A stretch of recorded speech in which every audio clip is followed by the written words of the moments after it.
Hello, good morning, everyone. We're going to go ahead and get started today. My name is Sophia Nyborg Anderson, and I'm excited to welcome you to our webinar today, Financial Projections.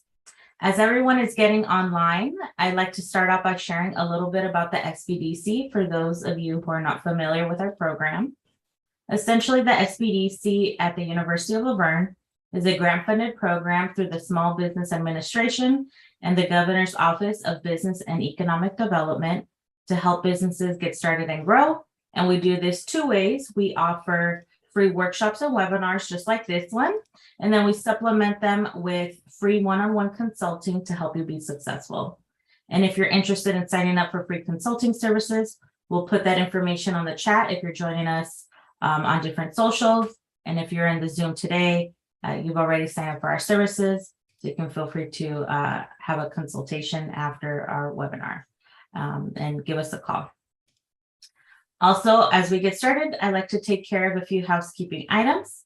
Everyone will be placed on mute to help eliminate any background noise, but please submit your questions using the Q&A feature on Zoom, which is below, or you can use the comment section if you're watching this on Facebook, LinkedIn, or YouTube. And don't be shy. We want to make sure that your questions get answered. Josh and I will be Sean's co-host today, and we'll be helping moderate the questions, and we'll address questions throughout the webinar and at the end. So we should have plenty of time to address them. The slides and the recording will be made available after the webinar. We'll send a follow-up email with all the resources included as well.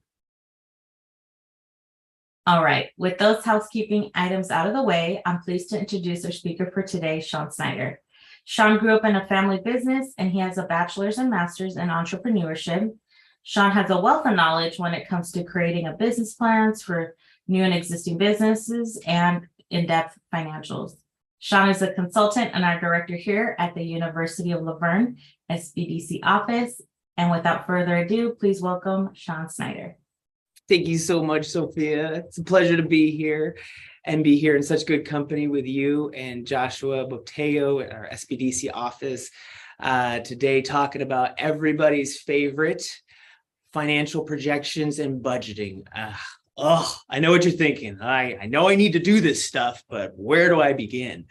And so today's webinar, we're going to hopefully provide you with some good resources to save you time and money, maybe.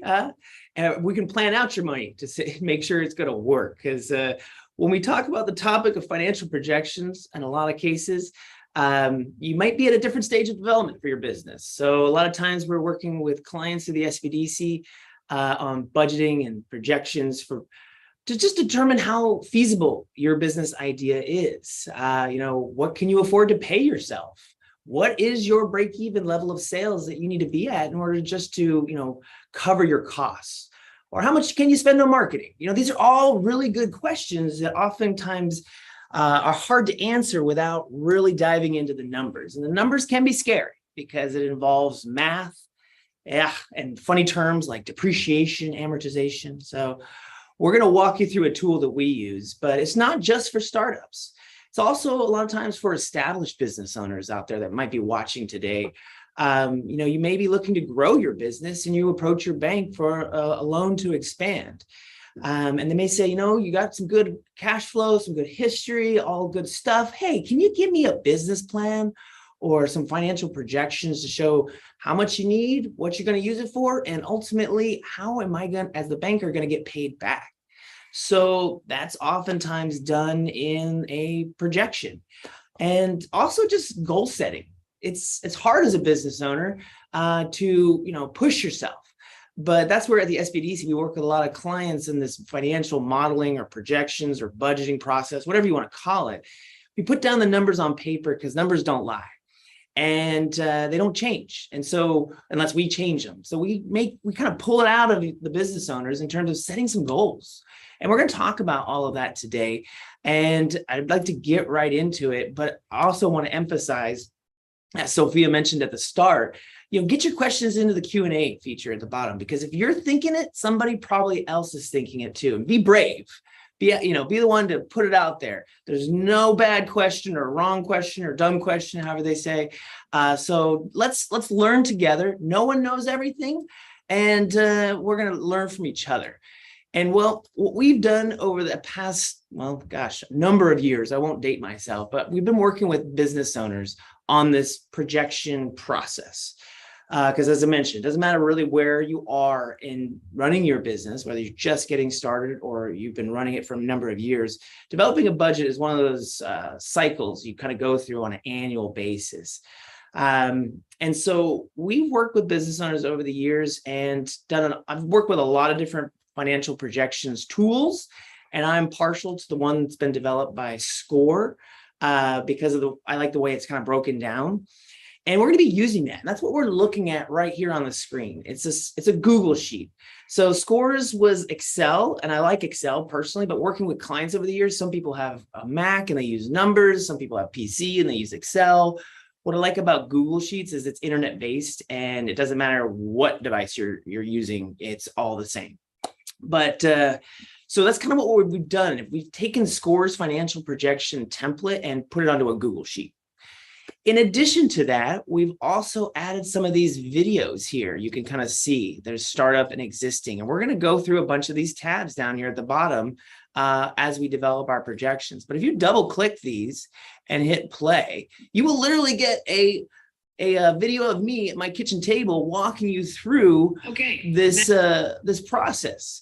And I was half tempted just to play the videos for you. No, just kidding. But we're going to be going through a very similar process, and that way we've got you covered even afterwards. We're recording this webinar so you can watch that too, because in a full kind of video rather than video by video. But we added some kind of tutorials to help you through this. Trying to think what the other thing is. Oh, so when we're looking at this spreadsheet, I know everybody's kind of like, spreadsheets, not my favorite, but I want to make sure you get a copy of it so you can work and model your own business after. And so I'm going to put in the chat, if I can, real quick. Or Sophia, do you have the link real handy for the spreadsheet that we can drop in the chat or in the comments?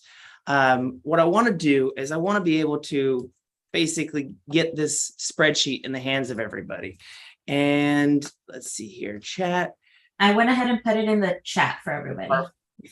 You're the fastest in the West. So that link that Sophia put in the chat, if I just open up an incognito window and I put that same link into a browser, it's going to take you to something like this. And the call to action is you're in a view only.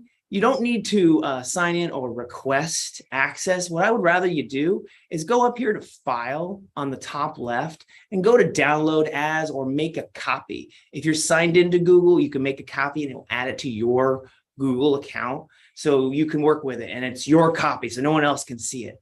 But if you wanted to follow along with us today rather than just watch the stream we're going to be doing together, you can also do that too, and you are going to be view only, so you won't worry about messing anything up as we go through it. But right out of the gates, I wanted to give you one of the best tools that I've found that when it comes to developing a budget or financial projections, because oftentimes you have the information, you just don't know where to put it.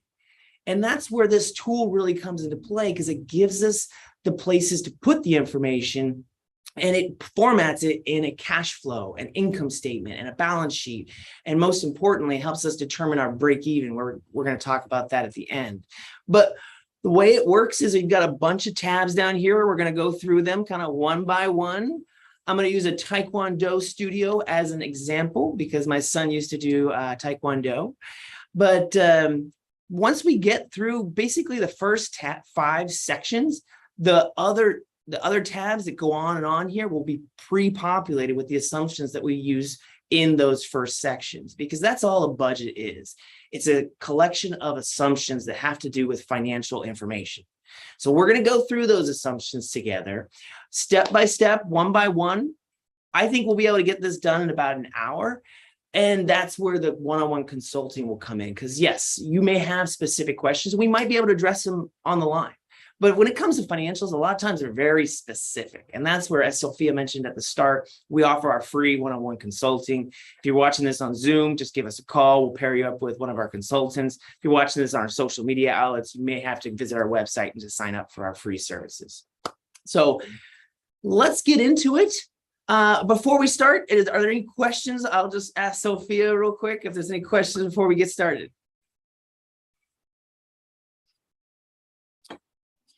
Can you review real quick how to download the file again? Absolutely. Thank So you. in the chat, I know that's going to be a big one. In the chat, there's a link to the file, this Google Sheet. And I'm going to open this up in an incognito window because even if you're not signed into Google, if you click that link, it will take you to the sheet that we're going to be working on today. You're going to go up in the top left. And if you're not signed into Google, you can download it as an Excel file. If you are signed into Google, you can make a copy. That way you have your own copy for the tool that we're going to be going over today. And you can use it for your business. No one else can see the data that you're putting on that spreadsheet. So I'm going to close that and I'm going to get started. So right now, whenever you're doing a budget, you need a place to start from. And that's why they called this first tab starting point, because we have to establish that. And as I go through each tab, I will speak to both startup businesses, those that are just getting started, as well as those that are established. And I'll just give you an example, because on this particular tab, if I'm working with a business owner who's already been established, they probably have a balance sheet, or sometimes I'll use their tax returns if it's included in there that list out their assets, their liabilities, and owner's equity kind of position. So for my business owners that are already established, run your balance sheet and we can funnel those assets, whether you own a building, you have leaseholder improvements, other equipment, we can funnel those figures onto this initial starting point. The biggest number here is our cash on hand. That's when we get to our cash flow statement, that's going to be the number that we begin with. And a lot of times, if with a balance sheet, you have an ending cash balance as of 12/31 of the last year.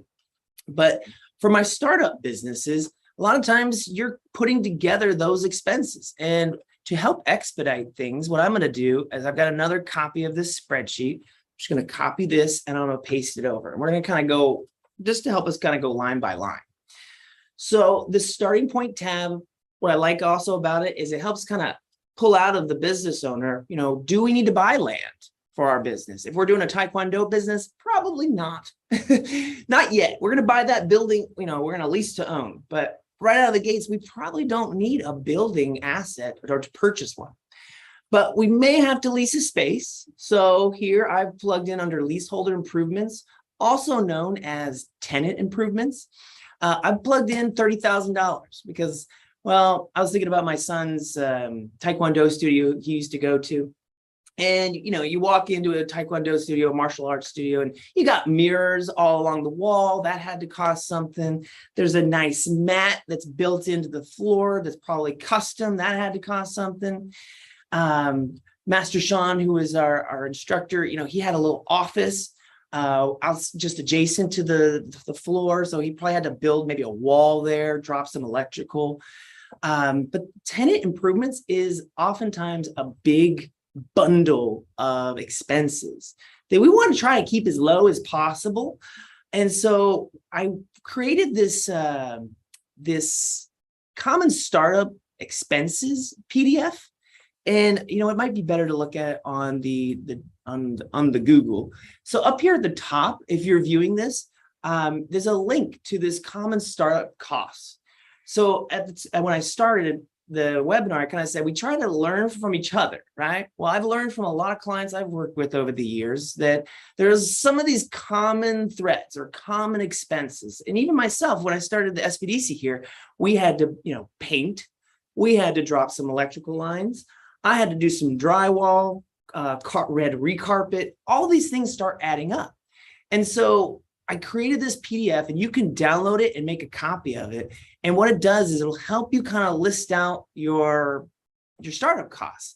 Not everything's going to apply to you. And even if you're doing a home-based business, you won't even have tenant improvements. But as you plug in the numbers, you can say, yeah, it's going to cost us $2,000 for some electrical alterations. Oh, plumbing, yeah. We need a sink if we're a chiropractor or, maybe some sort of doctor's office. So we need, have a sink installed. Let's say, I don't know, $1,000. I'm just picking out random numbers. But you can see how all of these things start to add up under these categories of like tenant improvements. And I would really emphasize anybody starting a business to try to, keep them as low as possible, because really what we're doing is we're fixing up someone else's space. And so that's enter the conversation or the negotiation with your landlord going, well, who's going to pay for this? And if I'm your landlord, I may offer you a tenant improvement allowance or a certain amount of money that, there will be a variety of ways to negotiate this, but it's important to talk this through and look at the space and love the space, because you're going to live there basically as a business owner. So, but think it through from architectural drawings and permits, lighting, painting. My Adobe Pro is a little glitchy, so I might go back to the internet or the browser here. So these are I wanted to point this out as a good resource that we try to put together. And of course, there will be other, stuff. Maybe you have an X-ray machine and you need a special 240 outlet. And, are there enough breakers to be able to handle that? I don't know. So this is a great resource I wanted to share out of the gates as we kind of talk about this first tab starting point, because most businesses, not all, but a lot of businesses we work with will have to have some sort of lease space.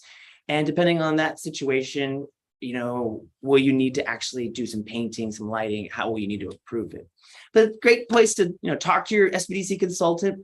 I'm saying $30,000 for mirrors, mat, flooring, paint, etc. Let's see. Next, we have equipment. Again, going along the lines of a Taekwondo studio, punching bags, other things like that. I've got $10,000. Furniture and fixtures. Yeah, I'm going to need to have some tables and chairs for like maybe our parents to sit and watch, things of that nature. Do we need vehicles? No, but maybe later on down the line, we offer, school pickup where we'll pick up your kids from school and we'll take them straight to the dojo, maybe down the line, but not right now. And other is kind of a bucket for anything that doesn't fit. You might say, well, Sean, what else would there be? And here I've seen other assets on people's balance sheets, like liquor licenses. That's kind of an intangible asset because it's something you own. It costs a lot of money. But other things like that it's not used too often. The bulk of what I usually see in developing projections is either buildings, equipment, leaseholder improvements, or furniture and fixtures. So, but right out of the way, we're saying it's going to cost us $45,000 basically in long-term assets. These are often referred to in the business world as fixed assets because they're basically going to have a useful life of more than 1 year. And so enter the funny term depreciation. We can write this $30,000 off incrementally over 7 years. And this is where you would want to talk to your accountant, if you have one, about what your capitalization threshold is or should be, but and depreciation, because it's a non-cash expense to the business, but it is important to think about. And that's what we're going to include as an assumption in our projection. We're going to include depreciation. But as we move down, now we have some other expenses that are more consumable, I would say, if I'm just starting a business. You have pre-opening salaries and wages. I don't use this column too much, but let's say if you're doing a restaurant, you had to or in my Taekwondo studio example, let's say I had to bring in some staff to train them on, let's say, my business, how do we sell? How do you clock in? How do you do X, Y, or Z? And that was before we actually opened the business. So all these expenses that we're talking about on this tab are really before we sell one widget, one session or billable hour or one whatever. So just kind of think about it that way, because a lot of the expenses like insurance premiums, the next one, you might think about that as a monthly expense and we will account for that. So it can kind of be accounted for in one place or the other. But as long as it's accounted for is the key thing. So insurance premiums, yeah, we are probably going to need to take out a general liability insurance policy, because in order for us to sign that lease for our awesome dojo, the landlord's going to say, if someone slips and falls, your insurance is going to go first. So we have to, maybe part of that contract for that lease agreement, we have to carry a certain level of insurance. I'm just including it here as opposed to an operating expense, but depending on whether you pay that monthly, quarterly, or annually, it's kind of like business by business. Inventory is another category. Yeah, I threw in $1,000 for uniforms and belts, but that could probably go under supplies now that I think about it, because we're not selling the belts. Like when someone signs up, maybe we do a 2-week trial. We give them a white uniform and was it a white belt or yellow? I think it's a white belt. Yeah, you go from white to yellow. So the inventory, actually, now that I'm doing this, it would probably fall more under a supply expense. But if you're a product service, let's say you're selling mugs, you need to buy 10,000 mugs. That's your minimum order from your supplier. That's where this is going to be now an asset to the business. So you're converting your cash to mugs, basically, that's sitting in your garage or a storage unit somewhere. But next, we've got legal and accounting fees. I plugged in here. Yeah, $1,000 for an LLC formation and lease review, because we're talking about signing a lease, which is the next one, rent deposits. I put $2,500 times 2 for first and last month's rent. Well, because that's assuming our rent's $2,500 a month. I'm just picking out purely fictitious numbers, but let's do the math on that.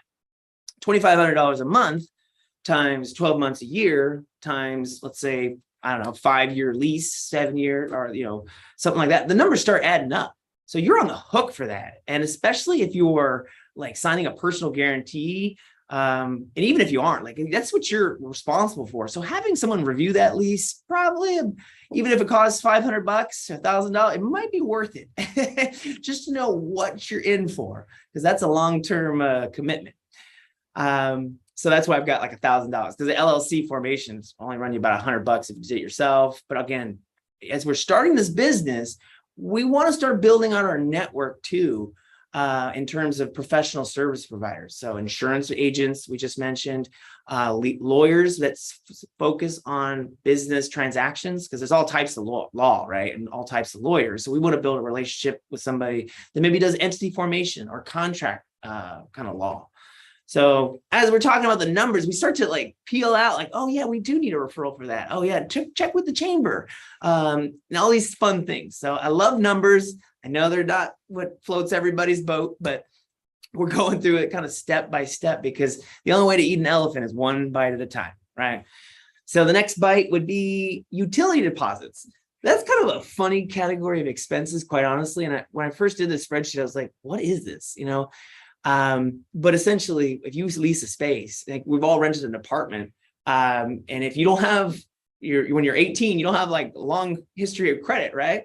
Well, we're starting a business that doesn't really have a long history of credit either. So what do they do when you're 18, you rent an apartment? They usually ask you for a deposit of about 1 month's kind of expenses. Well, the same thing for a commercial space, SCE or your gas company, et cetera, might ask you, this is a new business, this hasn't been around long, I might require a deposit.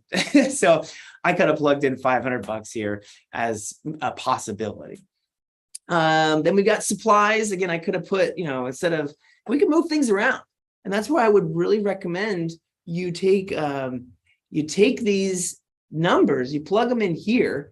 And if they're, I forget if I mentioned or not, if they're this color, it kind of means enter information. If it's this lighter color, it means kind of adjust as needed. Because those are the 2 colors that our eyes need to look at and plug in information as it relates to our business. But I'm going to just make a quick little edit because I caught a mistake that I made. No one's perfect, right?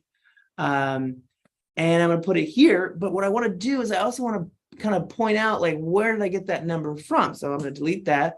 And I'm going to say, now we have not only for supplies, I have paper, ink, toner, because that stuff is expensive. I just spent like $500 at Staples for toner, and I'm hoping it lasts me a while. But, now we've also got uniforms and belts. So I really encourage clients to write down what they're getting these numbers from. Sometimes include the number, like, general, if it's a couple different numbers, like you saw me just add, equals 250 plus 1,000. So I can kind of know what I'm budgeting for what, because a lot of times you'll come back to the numbers and I'll say, how'd you get to this 1,250? And you go, I don't know, Sean.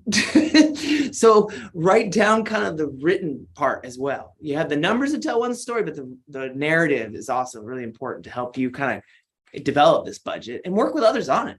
So I've got advertising and promotion. Let's say, I need to set up a website. I'm going to do a grand opening with my chamber. Again, expenses before we take our first sale. And we've got $250, let's say a city business license. I will go back to my little startup costs here because business licenses is another big bucket. If I go down, let's see. So all of these categories that you see here are also right there on the spreadsheet. And you can see you got city business license, maybe a home occupation permit if you're a home-based business, fictitious business name statement if that applies to you.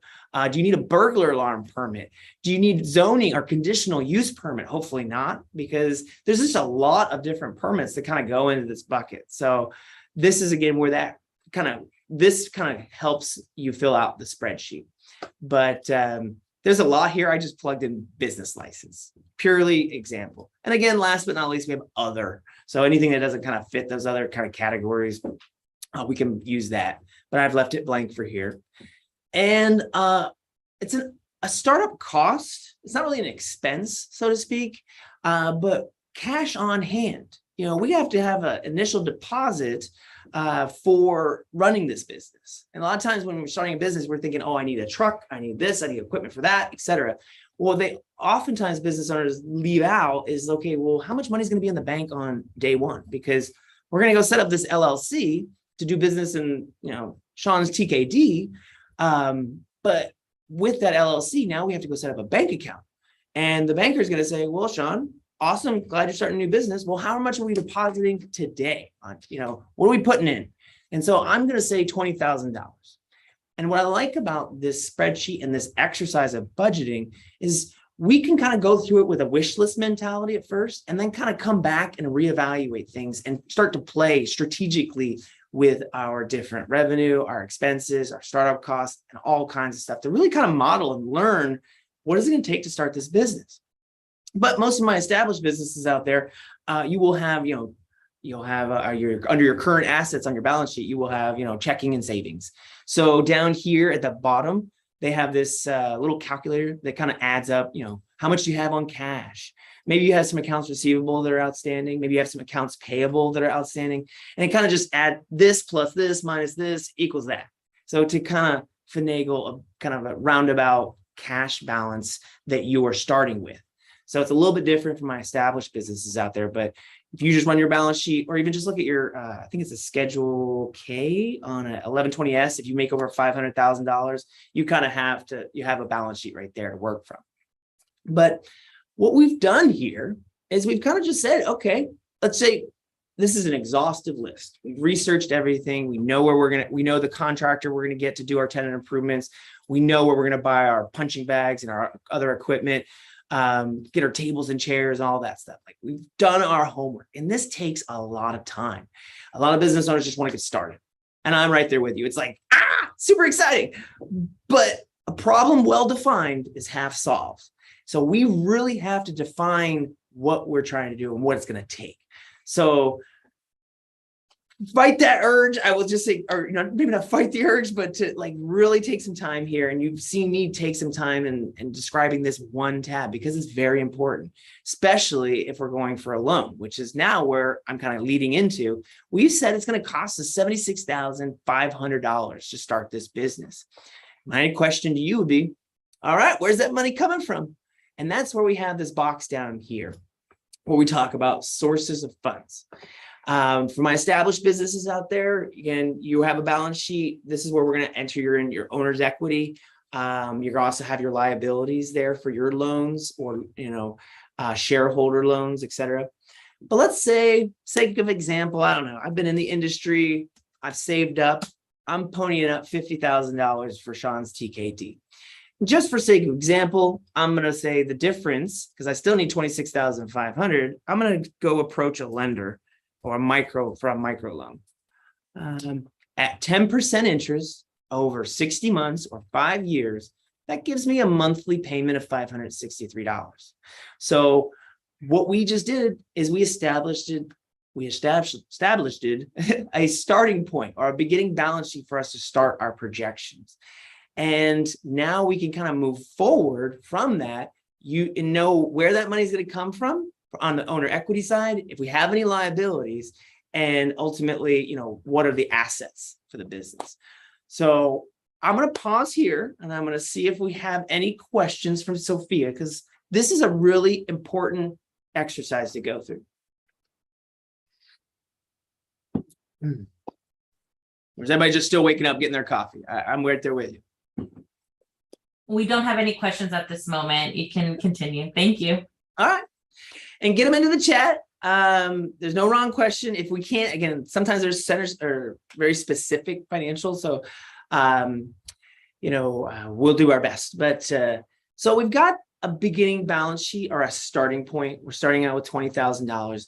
Now, what I like next about this, the SCORE financial projections template is it breaks out payroll separately, because payroll is oftentimes a large expense for many businesses. And so now we're looking at this scary spreadsheet, but again, with all these lines and graphs or, numbers and stuff, I'm going to copy over. All we have to fill in is this section here. You see how it's kind of like that darker shade.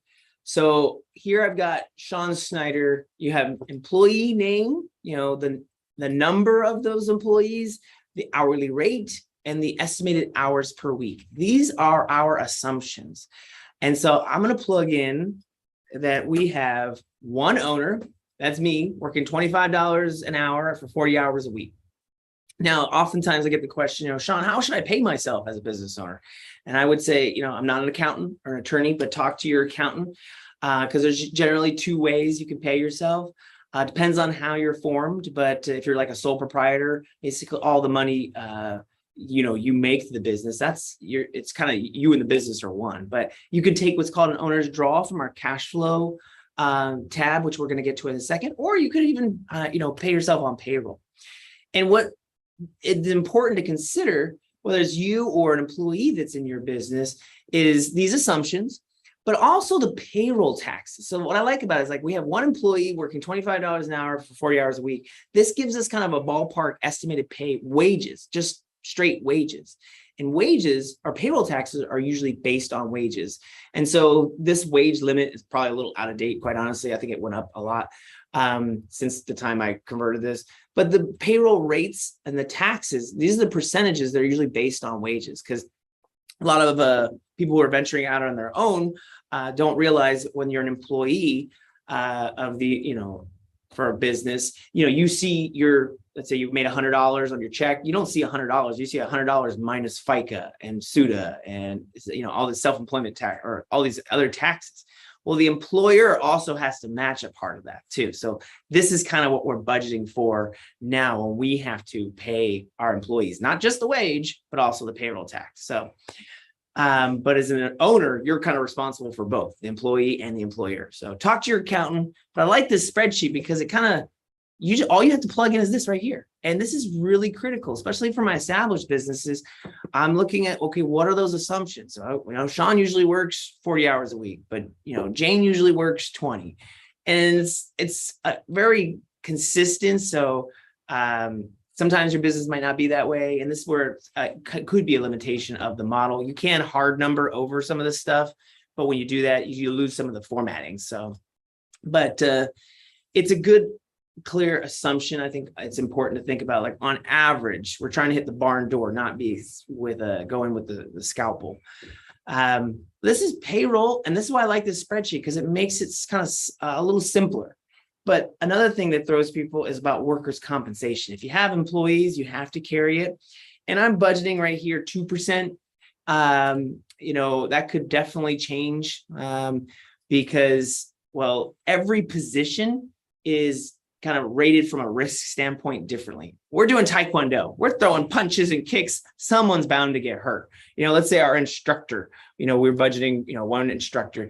What is that What is that workers' compensation insurance kind of going to run us? So we can kind of budget for that as well. But right now we're going through wish list. We're going to see, because in an ideal world, I'd love to have me get paid. I'd love to have an instructor. And let's say I'd like to have an assistant instructor so that we can operate this dojo and deliver our classes and so forth. But maybe we can't afford that. We're going to find out. So before I move on, I'll ask if there are any other questions. We have one question asking, will you post the cost list sheet? With the startup cost? Yes, we can put that in the chat. as well as back here on the starting point tab, it's also hyperlinked right here at the very top under this Google Drive link. So you can download a copy yourself, but we can definitely get that in the chat for you. And as well on the follow-up email, so you always have it. We put a lot of time into it because you don't know what you don't know until you know, right? And we tried to take what we've learned from a lot of our business owners in terms of their costs, just common expenses and Googling. So hopefully it helps. If it helps one person out there, I will, feel like the time was worth it, and I hope it definitely helps. But as we move on, so we've done our startup costs, we've done our payroll. You have 2B throughout. We say we have 2A and then 2B. So 2A is kind of year 1, 2B is kind of years 2 and 3, and you can kind of plug in different kind of growth rates if you wanted to. Let's say like, in year 2, we're going to go up 5% and things like that. But what I'm going to focus on is just the first 12 months, because quite honestly, it's anybody's guess what's going to happen in years 2 and 3. I have worked with business owners that are very advanced and know exactly the staffing and the financial resources they're going to need in year 3, but it's usually the first 12 months that any bank is going to be looking at in terms of, okay, how much do you need? What are you going to use it for, and pay you back? But so I don't focus too much on the B's, like you have 3A and 3B. Right now, I want to look at 3A, and 3A is our sales forecast. This is probably for my startups going to be the hardest part, because this is where we have to basically outline 2 things.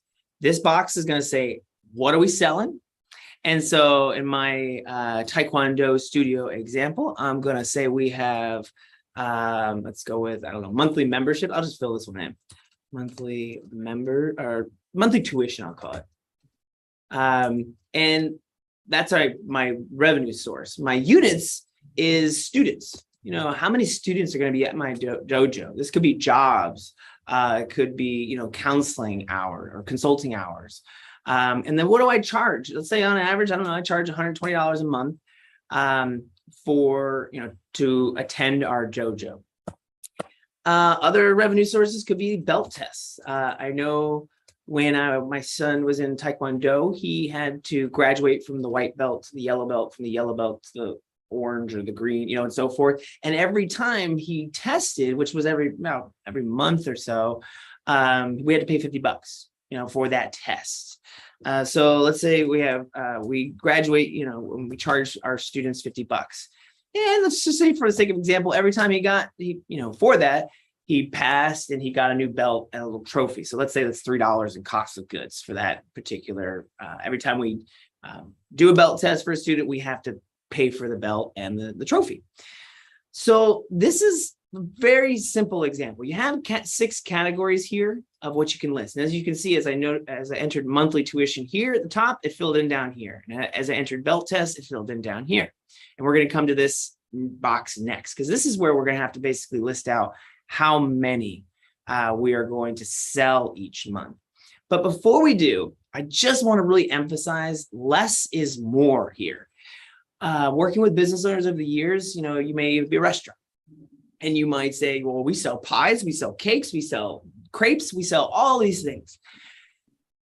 But I would encourage you to find a way to track your revenue and set goals for the business that are simple as much as possible. Because for a restaurant, it might just be food and beverage or orders. For a mechanic, it might be, the average job and parts and labor. All different. There's a lot of ways. This is the hard part. We got to kind of set some goals. And before you can set a goal, you need to figure out what you're going to track and what are the averages. And this is where I say, as a startup, it's oftentimes the hardest part because you don't know, unless you come from the industry. And this is going to show itself really well or strongly here if you come from the industry, because you're going to go, oh, I know it's $120 a student for Taekwondo. Oh, I know we spend $250 on labor and another $80 on parts for the average repair order in a mechanic shop. You're going to have that industry experience, and it's going to show or not show here. So, but less is more. Oftentimes people track their expenses by category, but not always on the revenue.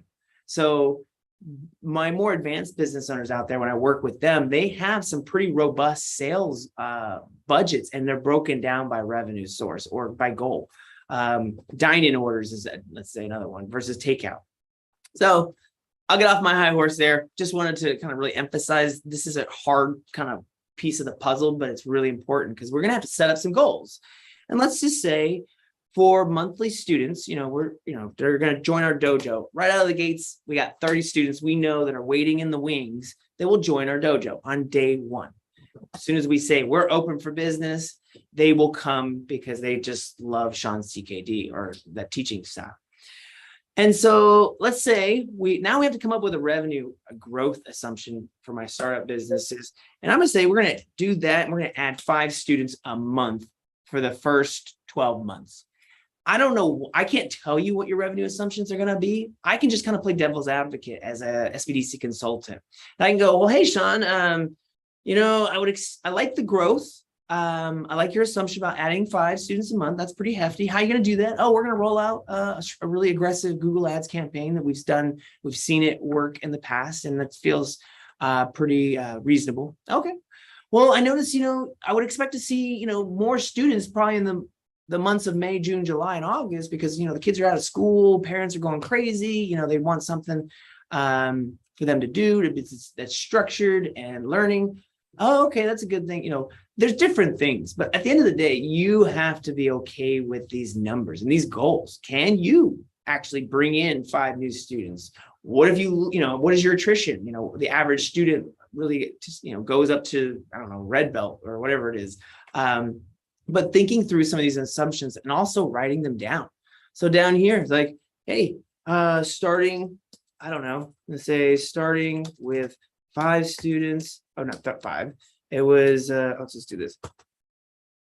30 students in month 1 and growing by 5 students a month in the first 12 months. So I don't know if you have anybody out there has a Mac, but I love dictation because I just talk to my phone nowadays and I don't have to worry about spelling. I'm a horrible speller. But that's kind of our assumption. And that's what anybody who's giving us money, whether it be friends, family, fools, banks, investors, that's what they want to know. It's great to see the numbers, but it's like, what is this based on? Because they're betting on that assumption or they're evaluating that assumption. What they will probably do, quite honestly, is they're going to stress test. So once we're done with the numbers, we'll see if we're even making enough money, but they'll half those. Let's say, well, what if you don't double or add 5? Let's say we did 2 students. We're going to cut your assumption down on the revenue side and double your expenses on the expense side when we get there. This is where we can have this tool to kind of model what that look like. Will we need a line of credit, et cetera. So, but let's say we're feeling solid with, starting with 30, adding 5 students a month through an aggressive Google Ads campaign, and going basically from 30 students to 85 students by the end of the year, paying us $120 a pop. Because you saw when I entered these numbers, we had some other numbers auto-populate. Because again, we don't need to worry about the cells that don't have these peach or light peach colors. I don't know, I'm not the best with colors, but we just have to enter in this bar and the others will auto-populate for us. And what it's doing is it's taking 30 times 120 to give us our total sales. If we had a cost of goods, let's say like in the next line item, let's say on average, we're going to graduate 20 students a month through belt tests. So 20 students times $50 is $1,000. 20 students times $3 for our cost of goods. Again, I'm just using this as an example because it's not really material, but it is still a cost of $60 a month because 20 times 3 is 60. So our margin on that is basically that particular product in that month, is $940. And it's going to kind of add them all up, top to bottom. And so we're selling about $4,600 in month 1 and have a minor cost of goods. And so we have a total margin or gross profit to operate the rest of the business with $4,500, let's say. So I know I went kind of fast. Just to recap on this one, we got kind of 2 boxes. We got what I call our menu box, where we list out what we're selling and what it's going to cost us to sell. Then we have our monthly revenue projections box down here, where we basically have to fill in this bar where we say, okay, how many of those that are listed on the menu are we selling each month? And so we're writing down our assumptions. Oh, we're open 6 days a week from this many hours. We're expecting to see, this many customers. Really, this is where it's more of an art than a science. But setting goals for yourself, and ultimately it's either going to come to fruition or it's not.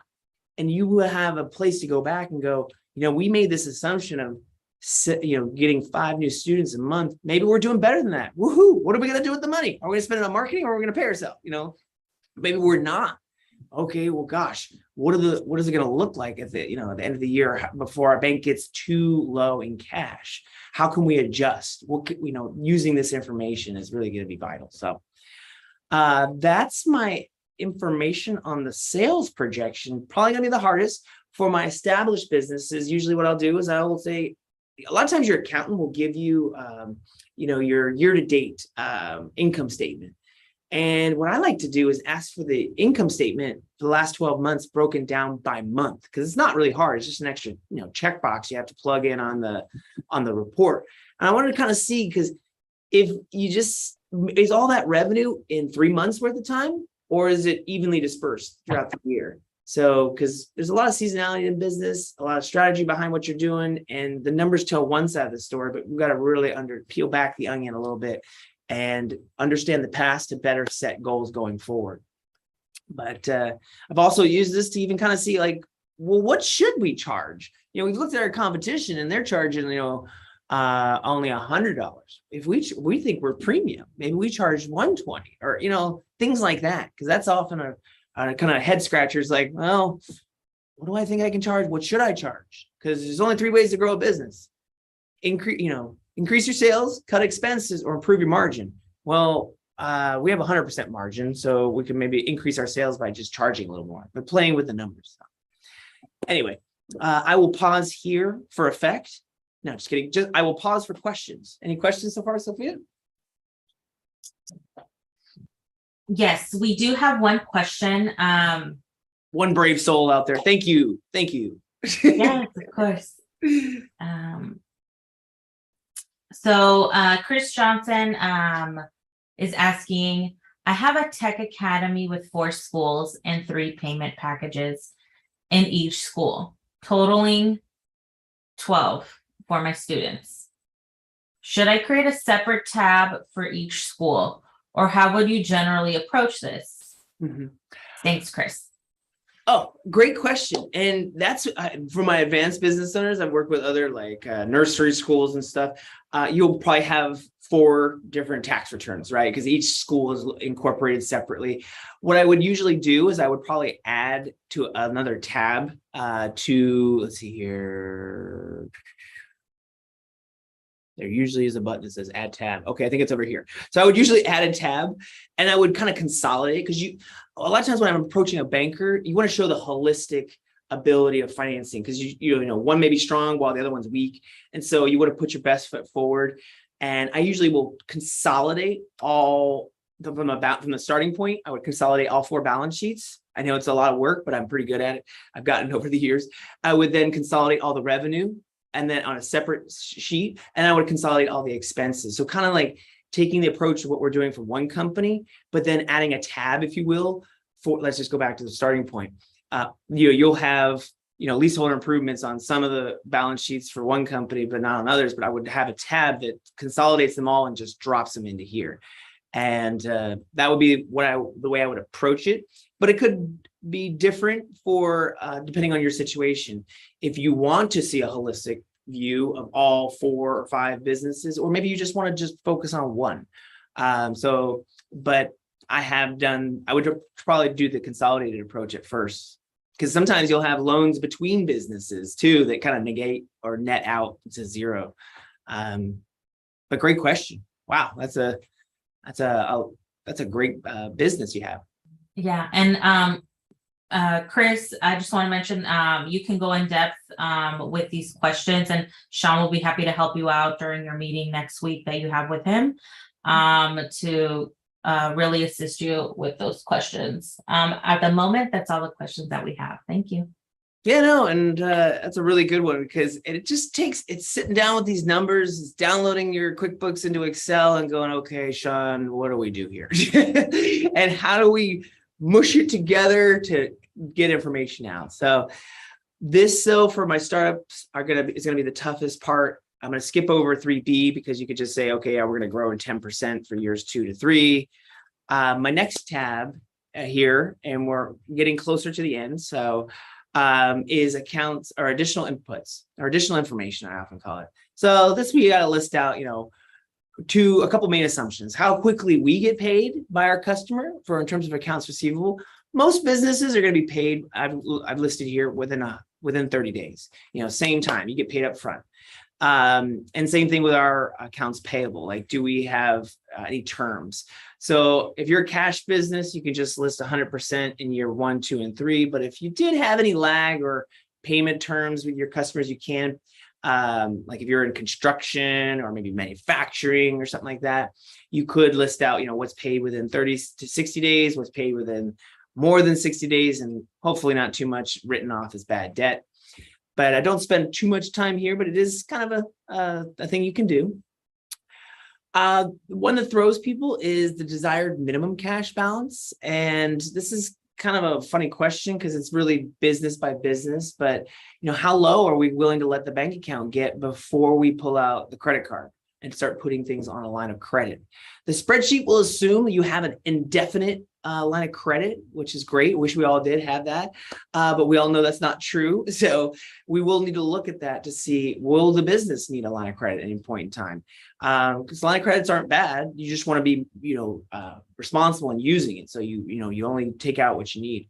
So answering this question, I would usually, fill out the next section, which is operating expenses, to see what can and can't we put on a credit card.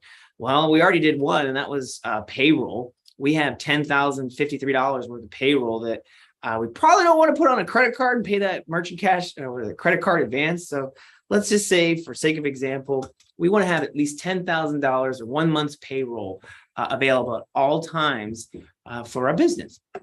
And what is that interest rate? Let's say 8%. You got to talk to your bank. You got to see what line of credit they'll give you, what the rates may be. The rate hike yesterday, things are just changing fairly fast. So I'll leave 8%. I think that's still a good figure I would run by.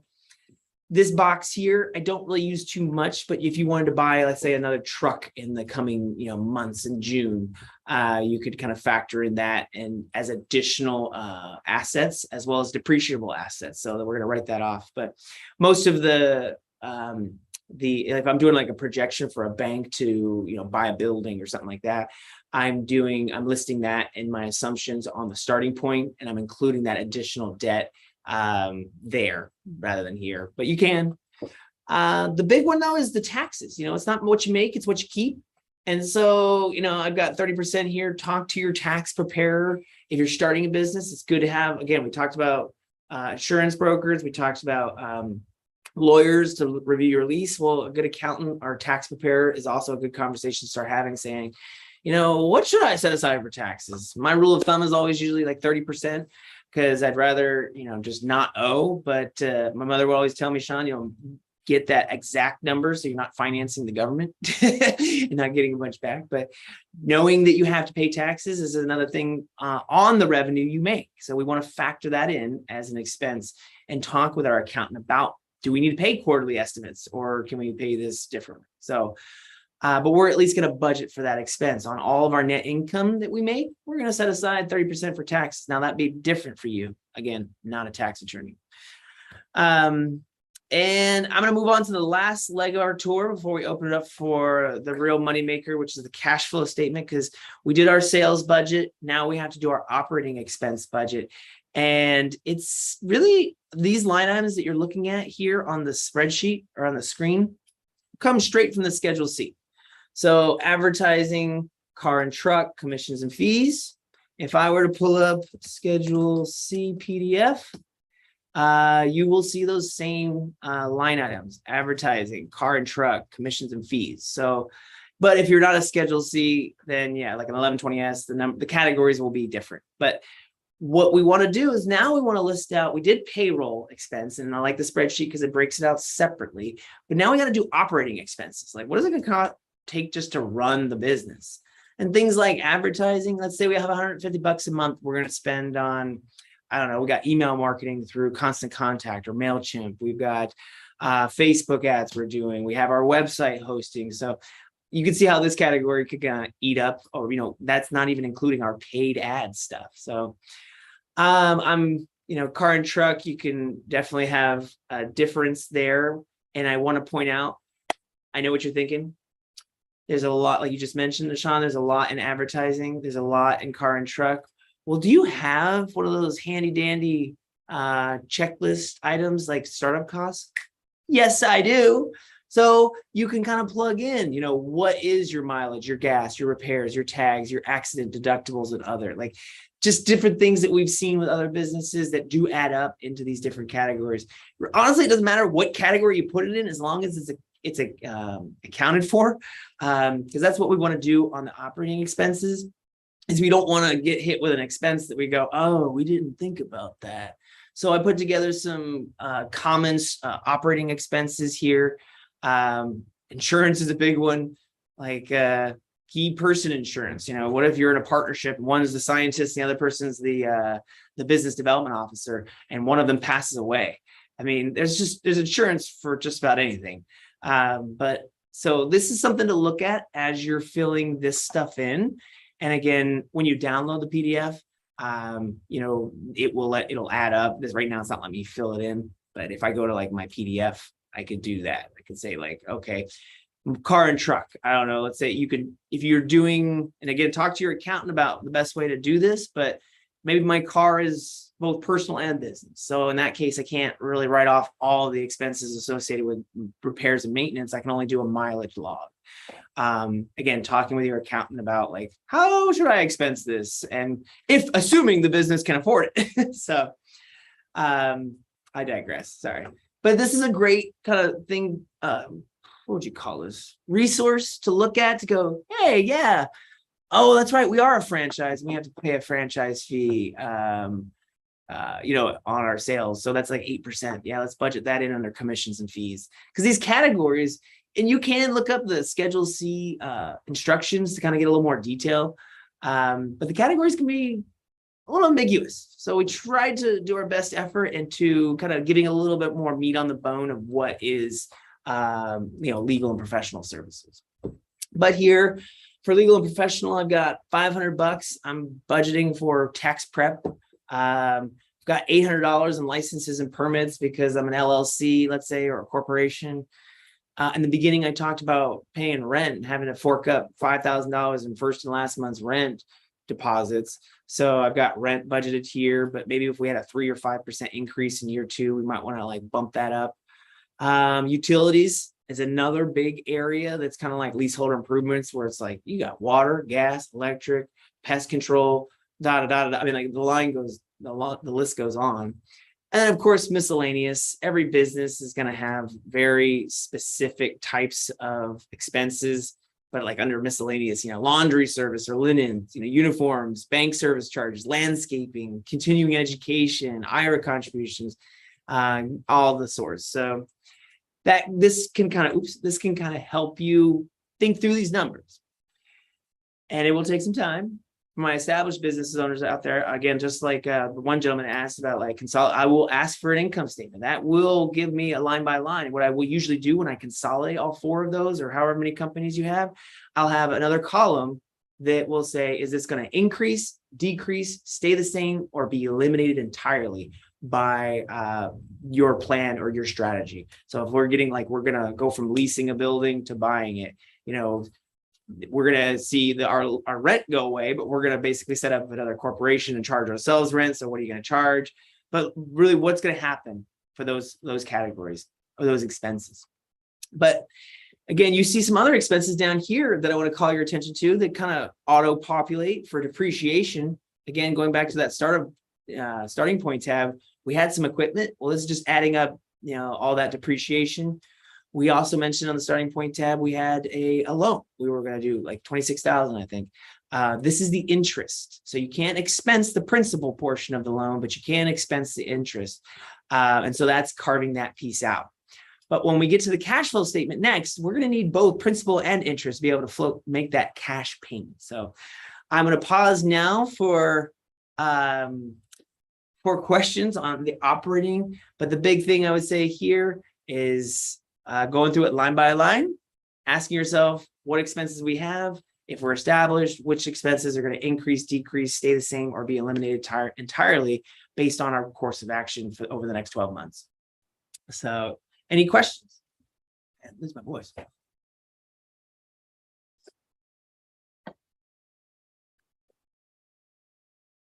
I saw a question, a little icon pop up, and then it went away. So I'm guessing that question was answered via the chat. I will progress or keep going, Sophia? Yes, you can go ahead. Thank you.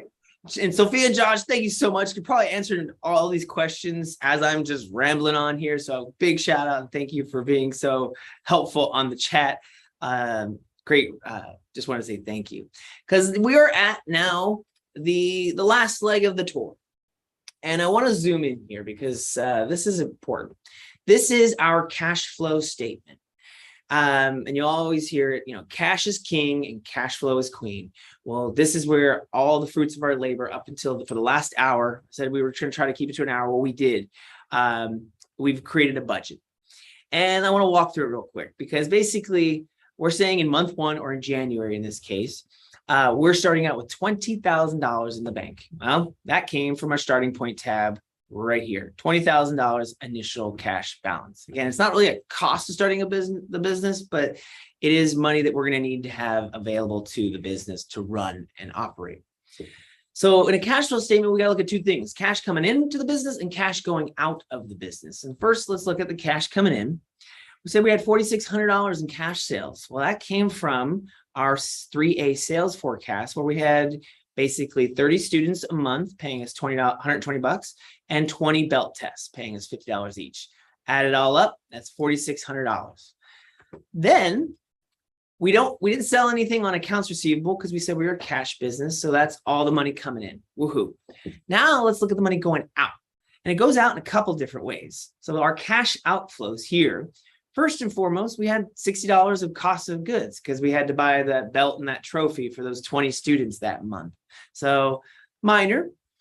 We had $2,900 in operating expenses that I listed here on 5A, operating expenses year one. We had $150 for marketing and advertising. Oh, I think I skipped over it, but $100 for, let's say, bookkeeping or somebody who's helping us out on a contract basis. Our biggest ticket item is rent and utilities. All these operating expenses, and again, this is not an exhaustive list, giving us $2,900 of operating expenses. The other, and probably the biggest ticket item we have for our cash outflows is our payroll, which is $10,053, which came from us having 3 employees at these rates working this many hours on average per week, giving us wages plus payroll taxes. So $9,100 in wages plus $953 in payroll taxes with a 2% workers' comp out the door, $10K. So, and then last but not least, we had that pesky loan payment. That's right. We got to pay that bank loan back, which we, at the beginning, we said we were going to do $26,500, 10% interest over 5 months, for $563. Now, earlier you heard me say you can't expense the principal, but when we're looking at our cash flow statement, we have to pay that principal and interest in cash. So we have to have that available to us. So add all these up, we got $13,500 going out of the business. Simple arithmetic, 4,600 minus 13,000 gives us a negative roughly $9,000 for the month. If we take away 9,000 from our beginning cash balance, we get 11,000 left in the bank to run the business for the next month. So that's our cash balance for February or month 2. And it's a rinse and repeat from there. What I'm looking at here is answering that question. Are we selling enough? What I'm seeing here is we are running a line of credit. Again, this is where I said the spreadsheet will assume you have an indefinite line of credit at 8% interest. So it will include our interest payments, a minimum. But what I'm looking for usually here is will it tap out at any point? And it's not. It's just growing and growing. So what we need to look at is kind of go, okay, obviously we're not bringing in enough money to cover our costs. So we need to cut some expenses. But before we do that, I kind of want to know, like, okay, well, what do we need to be at to cover those expenses? And so I'm going to slide down on the tabs here. And as I do, I'll point out, you do have, an income statement that will automatically be generated, 3 years income statement kind of side by side. You got a balance sheet. But what I want to get to is this break-even analysis. So based on what we said, we were going to sell basically $94,000. I'm sorry, we were going to sell $94,800. We had a minor cost of goods, so we have a 99.2% gross margin, but pretty much 100%. So we had payroll and operating expenses for the year of $168,000. We divide that by 12. We basically can see we need to be selling about $14,000 a month to be breaking even with, and then we're paying ourselves something, which is good because this, your time is money too. There's a chart down here I added that kind of breaks it down based on percent of revenue. Because if you saw on the sales forecast, there was that totals column, and the majority of our revenue is coming from monthly tuition. So if we divide that or multiply what we need to be at by this percent, we need to be bringing in about $12,000 in an income from that revenue source alone. If we divide that by $120, which is the average of what we charge the students, we need to be in or around 103 students a month. But we're starting with 30, remember? So do we ever get to 103? Could we? How long would it take? Things like that. Because usually when I get to this point with break even with clients, it either goes one of three ways. It either goes, oh, Sean, that's easy peasy mac and cheesy. I can do that in my sleep. And I'm like, all right, good. I'm glad to hear that. It might go, heck no, Sean, I can't do that. So then we start to, go back through our wish list and kind of go, all right, well, how long would it take you to get there? We need to cut some expenses. So maybe we can't afford that instructor right away. Maybe, Sean, you're going to have to be the instructor and you can only afford an assistant. Boom. Now we can see what that does to our break even. We just removed that employee. Let's go back. Let's see. Okay. Now we can look at our cash flow statement. Are we running a line of credit? Okay. We go up to 14. Looks like it taps out at about $16,496. Okay.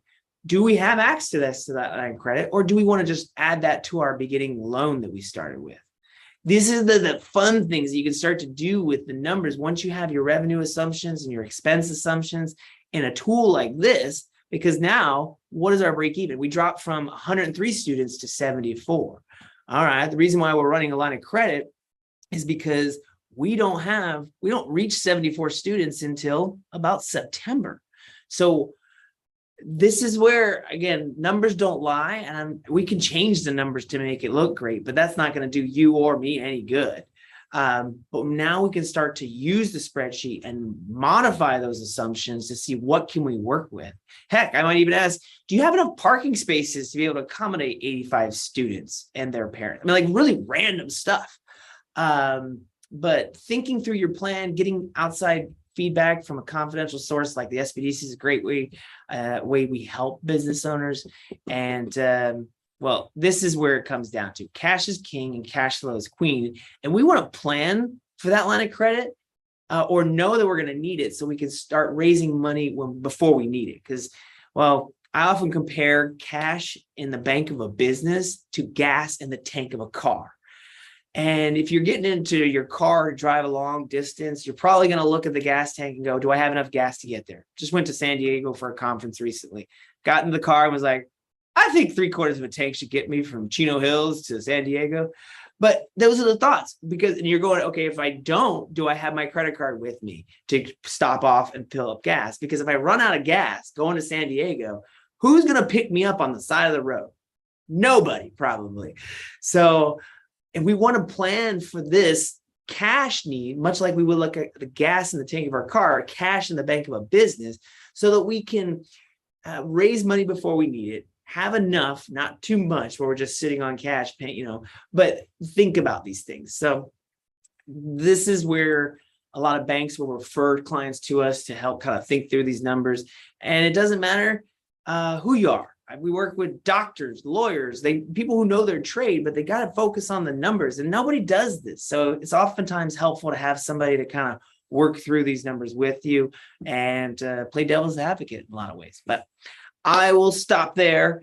And you do get, that's where you have all these. I did skip over one thing. I think here we have some additional peach bars.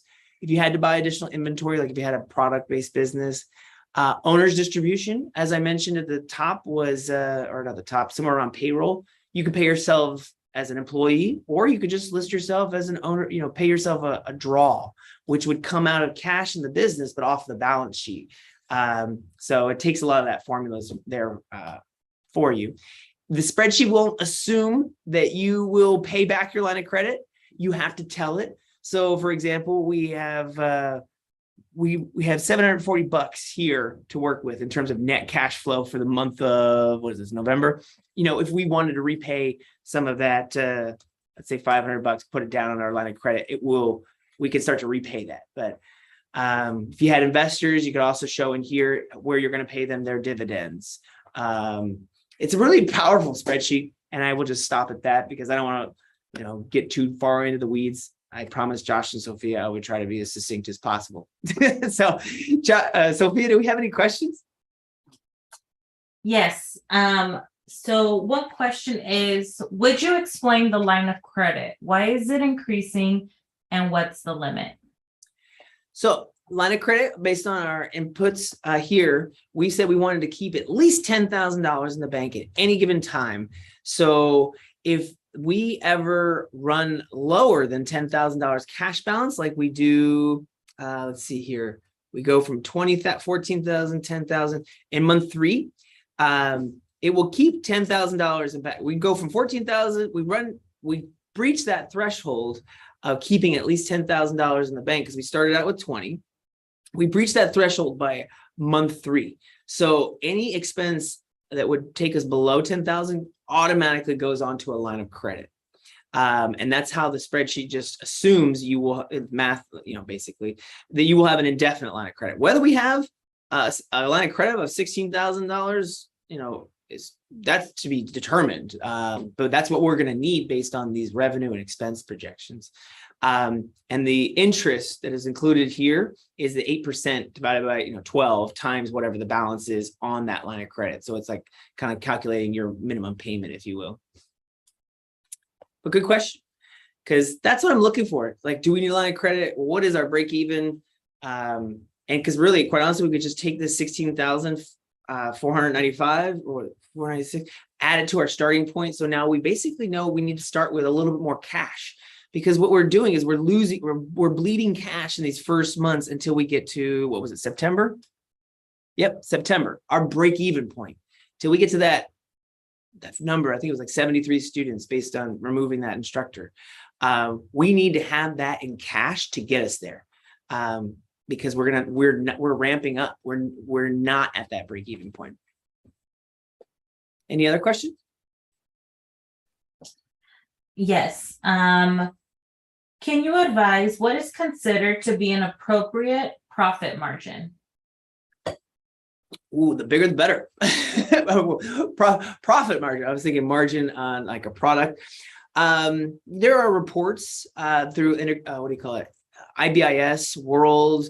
They will give you benchmark data, RMA data too. We have access to these databases, but always keeping an eye on your cost of goods is going to be key, because I mentioned those 3 things earlier. 3 ways to grow a business: increase sales, which everybody tries to do, but it's easier said than done, right? Cut expenses. Well, we pretty much have bare bones budget here. There isn't much to cut, and then find ways to improve your margin.